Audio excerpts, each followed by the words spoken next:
It's my feel-good breakfast show. Welcome back.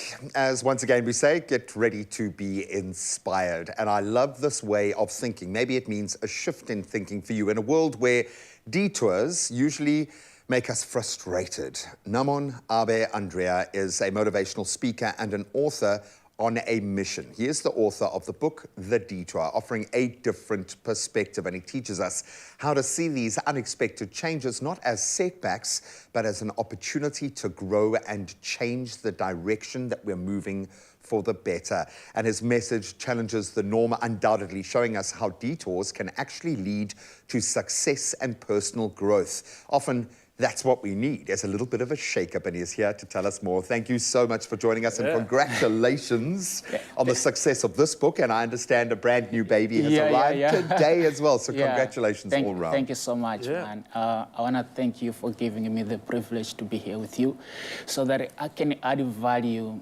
to those who are going to plug into the program. Brilliant. Look, the privilege, I think, is all ours, Namon, because you basically are doing something that I think we all need to get involved in, and that's changing our mindset, right? And you do that brilliantly in this book. I want to talk to you about the inspiration, your perspective on life just in general. How and why are you seeing obstacles and detours as like a silver lining or an opportunity more than a threat? Where does this perspective come from? I feel like it's my destiny to share the concept of detours. Because at the age of 5, I was asking my mother about life imbalances.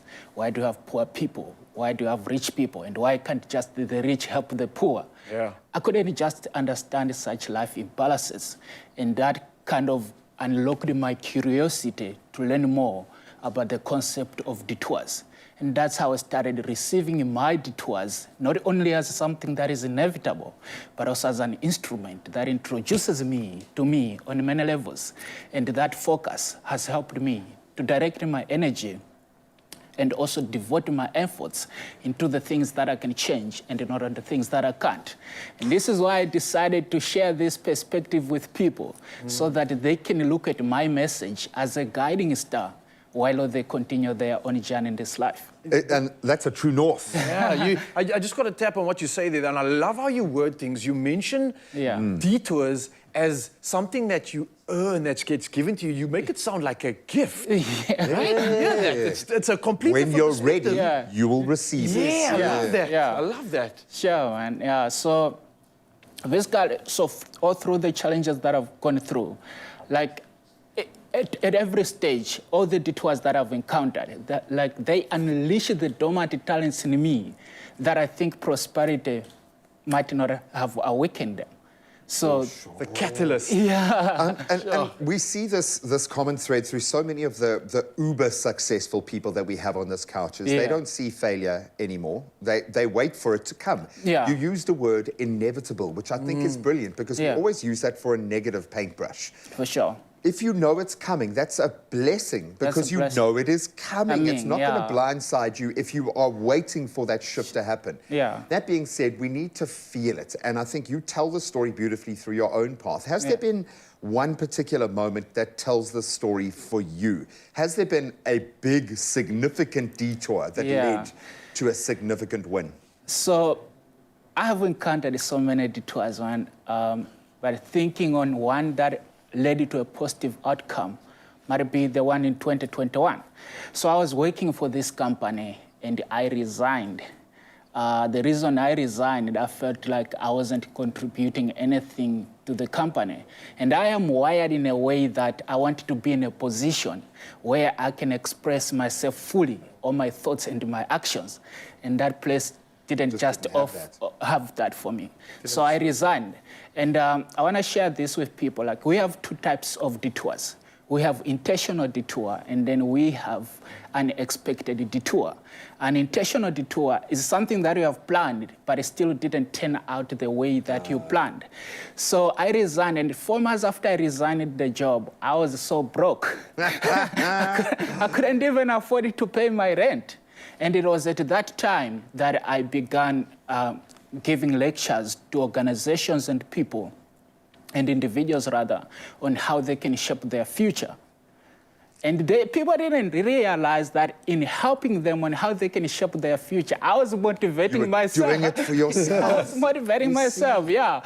And people loved the message, and I've turned that message into a book. So my second book was titled Foresight Mindset, Shaping Your Future. And this book was birthed on that platform, on that detour. In the crucible. Wow. In the crucible. Yep. I love that. Listen, now, this is something that I absolutely resonate with. And I think a lot of people that have afforded these opportunities where they've gotten through these obstacles, they can really attest to this. But there's some people that see obstacles as exactly that. And that's where the buck stops for them. And it hits them, and they think that I need to go somewhere else. They don't tackle this. They don't take this on. How would you maybe take this session right now? We're talking to Mzansi right now, man. Let's make this practical. Yeah. What would you say to someone like that that's down and out right now, that has just been hit by an obstacle, that thinks that this is the end and they need to give up? What do you say to them to turn their mindset around and see the light, see that silver lining? How would you get them there?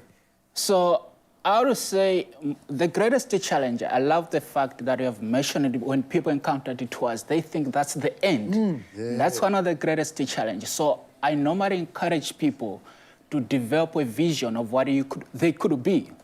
And so this is what a vision does.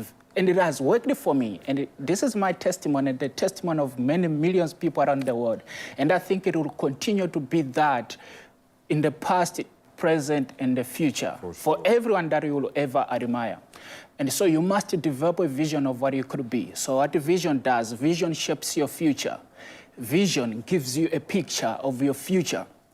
And the vision takes you into the future. And once you have visited the future, man, you become less content with the world around you, no matter what is happening. Yeah. So it's that discontent that it drives you to make things better. It's that discontent that it drives you to improve.